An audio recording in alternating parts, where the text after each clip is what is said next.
نوائے ضیاء کے ساتھ professor Zia middle east as ایک ریجن کے طور پر مختلف ادوار کے اندر جو ہے وہ مختلف لحاظ سے بین الاقوامی حالات و واقعات کا ایک اہم موضوع رہا ہے ورلڈ پالیٹکس کے اندر، ورلڈ افیئر کے اندر، انٹرنیشنل ریلیشن کے اندر۔ اگر ہم آج سے بہت پیچھے چلے جائیں، کوئی 60-70 سال کا اگر ہم سفر طے کریں، تو بنیادی طور پر اس خطے کے اندر جو اسرائیل کا قیام تھا، پھر اس کے بعد جو ہے وہ فلسطین کی آزادی کا جو سوال تھا، پھر اسی طرح جو ہے وہ عرب نیشنلزم کا جو کانسیپٹ تھا، پھر OIC کا جو کانسیپٹ تھا، یہ وقت گزرنے کے ساتھ ساتھ اس خطے کے اندر جا کر جو ہے وہ ہمیں اس خطے کے جو بین الاقوامی حالات و واقعات کے کردار کے تعین کے اندر ایک اہم کردار جو ہے وہ بنانے کا جو ہے محرک بنتے رہے۔ پھر یہاں پر جو ہے وہ ریولوشنری لیڈرشپ کا پیدا ہونا، اینٹی امریکن سینٹیمنٹ کا پیدا ہونا، جس کے اندر سیریا شامل تھا، جس کے اندر پھر اس کے ساتھ ساتھ جو ہے وہ لبنان کے اندر، پھر اسی طرح ہم نے دیکھا کہ اسلامی دنیا ایران اگرچہ وہ اس خطے کے ساتھ منسلک ہے، اس کے اندر تو اس طرح کہتے ہیں یہاں پر جا کر جو ہے وہ ایک ایسا تصور جو ہے وہ پایا جاتا تھا کہ جہاں پر امریکہ کو اپنے مفادات کے تحفظ اور فروغ کے لیے جو ہے وہ انتہائی مشکل حالات و واقعات کا سامنا کرنا پڑتا ہے، کیونکہ یہاں پر جو ہے وہ اسرائیل کی جارحیت کا بھی کانسیپٹ موجود ہے، اسرائیل کی فلسطین کے خلاف جو ہے وہ آزادی کا تصور جو ہے نفی کرنے کا بھی موجود ہے، اور اس طرح جنگوں کا نظام بھی جو ہے وہ عرب دنیا کے درمیان اور اسرائیل کے درمیان جو ہے وہ قائم ہو چکا تھا۔ جیسے کہ یہ وہ تمام حالات و واقعات ہیں کہ جہاں پر یہ کہا جاتا تھا کہ وسائل جو ہے وہ مڈل ایسٹ کے ممالک کے پاس ہیں، لیکن امریکہ کی سوچ اور فکر اور عمل جو ہے وہ اسرائیل کے ساتھ ہے، اور یہ ایک بہت مشکل عمل ہوتا ہے کہ جب آپ کسی ایک ایسے جن کے پاس آپ کی ڈیپینڈنس وسائل کے لحاظ سے ہو، تجارتی سرگرمیوں کے لحاظ سے، اس کے مقابلے میں اس کے ایک مخالف ملک کے طور پر جو سرگرمی عمل اس کے ساتھ آپ منسلک رہیں اور اس کو طاقت کے ساتھ جو ہے اس کا ساتھ دیتے رہیں۔ تو یہاں پر جا کر اگر ہم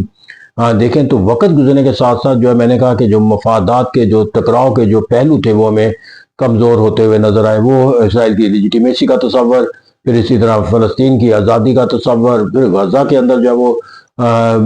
فلسطینیوں کے حقوق کا تصور، پھر اس طرح ہر وہ عمل جو ہے وہ وقت گزرنے کے ساتھ ساتھ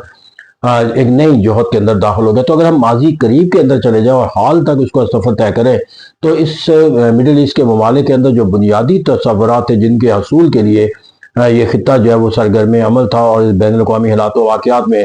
جس تناظر کے اندر اس خطے کو دیکھا جاتا وہ ایک ابراہم ایکارڈ کا تصور تھا، پھر وہاں پر جا کر جو ہے وہ ڈونلڈ ٹرمپ کا غزہ سے متعلق پیس پلان کا کانسیپٹ تھا، پھر اسی طرح اگر ہم جا کر دیکھیں تو مڈل ایسٹ کے جو وسائل ہیں ان وسائل کے اندر جو ہے وہ ایک چپکلش کا تصور پیدا ہوتا ہوا نظر آتا تھا کہ چائنا جو ہے وہ اس کے اندر جو ہے وہ ایکسٹینڈ کرتا ہوا نظر آتا ہے اپنے مفادات کو نشوونما دینے کے لحاظ سے، اور امریکہ جو ہے وہ کرٹیل ہوتا ہوا نظر آتا ہے۔ تو یہاں پر جا کر اگر ہم اس دیکھیں تو یہاں پر جو اس وقت کی جو صورتحال ہے کہ ماضی قریب کے اندر اور حال کے اندر جو اب ہم تبدیلی ہوتی ہوئی نظر آتے ہیں، کہ اگر ہم عہد حاضر کو دیکھیں تو ماضی قریب سے بھی اب حال جو ہے وہ ہمیں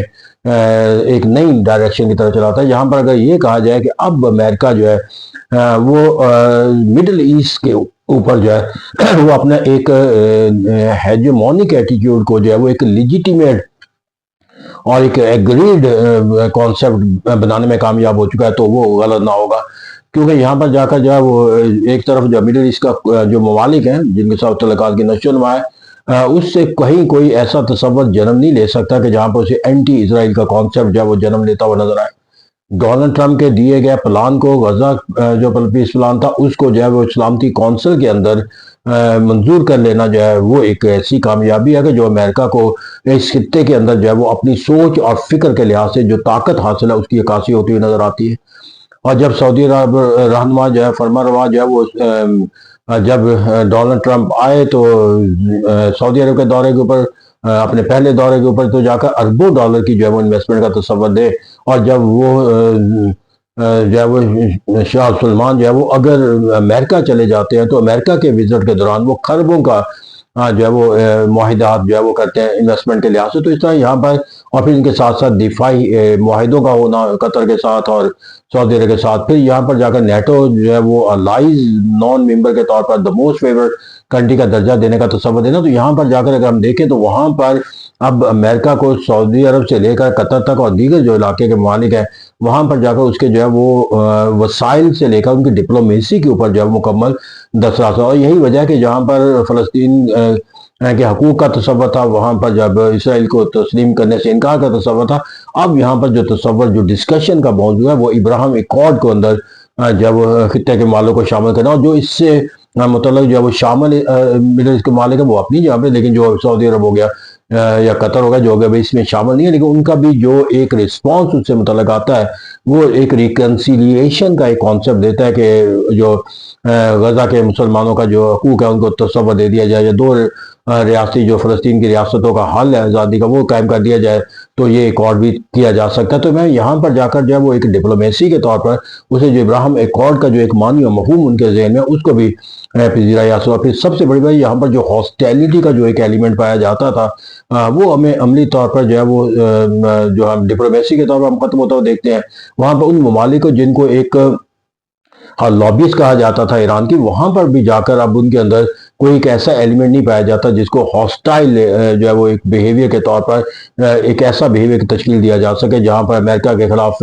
مڈل ایسٹ کے اندر جو ہے وہ ایک کولیکٹیو کوئی کیمپین جو ہے وہ چلائی جا سکتی ہے۔ شام کے اندر حکومت کی تبدیلی کے بعد پرو امریکن نظام لبنان جو ہے وہ پہلے ہی جو ہے وہ جارحیت کے مسلسل عمل کے نتیجے کے اندر جو ہے وہ اپنے آپ کو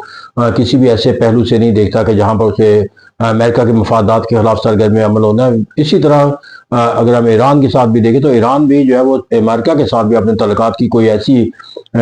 سوچ اور فکر کو نشوانی دینا چاہتا ہے جہاں پر کوئی ہاسٹیلٹی کا کوئی تصور جو ہے وہ وسعت اختیار کر جائے، تو وہاں پر بھی وہ پیسفل نیگوسیشن کا مفادات کے تحفظ کے دائرہ کار کے اندر رہ کر بیانیہ رکھتے ہیں۔ اور یہاں تک کہ ڈونلڈ ٹرمپ خود بھی کہتے ہیں کہ اگر سعودی عرب کے ساتھ تعلقات کو بہتر بنانے میں انہیں کامیابی حاصل ہوئی تو ایران کی بھی یہ خواہش ہے۔ تو اس طرح کہتا ہے کہ اس مڈل ایسٹ کے ممالک کے اندر وسائل کے اوپر اور ڈپلومیسی کے اوپر اور ریاستوں کے جو باہمی تعلقات ہیں اور اسرائیل کی جو اس خطے کے اندر جو پذیرائی ہے، ان تمام پہلوؤں سے اگر دیکھا جائے تو میرے ہمیں اس وقت کا جو امریکہ ہے وہ اپنے اس خطے کے لحاظ سے ان تمام جو خدشات ہیں اس کو دور کرنے میں کامیاب ہے کہ چائنا جو ہے وہ پینٹریٹ کر گیا کیونکہ اس نے قطر اور سعودی عرب کے درمیان تعلقات کو بہتر بنایا، اس نے ایران اور سعودی عرب کے تعلقات کو بہتر بنایا، انہوں نے جو فلسطین کی مختلف تنظیمیں ہیں ان کو یکجا کر دیا۔ تو میرا جو تجارتی سرگرمیوں کو وسعت آ رہی تھی، اور جس طرح پاکستان اور چائنا کے تعلقات کی انتہائی وسعت تھی، جس طرح گوادر پورٹ انہوں نے حاصل کر لی تھی اور کہا جا رہا تھا کہ یہ ایک نئی جو ہے وہ دبئی ہوگی، تو یہاں پر جا کر انہوں نے اس تمام عمل کے اوپر جو ہے جو اس کے ایک پاکستان کو ٹول کے طور پر جو ہے وہ رسائی کا ایک ذریعہ تصور کرتے تھے، تو میں وہاں پر جا کر چائنا کو بھی اپنے جو ایکسپینشنزم تھا ٹورڈ مڈل ایسٹ، وہاں پر جا کر جو اسے ایک ایلیمنٹ آف ریسٹرکشن ضرور محسوس ہوتا ہوگا عہد حاضر کے حالات و واقعات کے نتیجے کے اندر۔ تو ایسا کہتے ہیں کہ میں اگر عہد حاضر کا مڈل ایسٹ دیکھوں اور ماضی بعید کا دیکھوں تو ماضی بعید کا بلکہ ماضی قریب کا بھی اگر ہم اس کو موازنہ کر لیں تو حال جو ہے وہ کم سے کم جو ہے وہ ماضی کے مقابلے میں یہ خطہ جو ہے وہ اب اپنے ہر پہلو کے لحاظ سے امریکہ کی سوچ اور فکر کے تحت جو ہے وہ نہ صرف براہ راست تشکیل پاتا ہوا نظر آتا ہے بلکہ اب یہ ایک گروپ اور یونٹ کے طور پر جو ہے وہ دنیا کے اندر دیگر اسلامی ممالک کے ساتھ بھی جو تعلقات کی امریکہ کے مفادات ہے اس کے تحفظ کا ایک ذریعہ بنتا ہوا نظر آتا ہے۔ Thank you very much.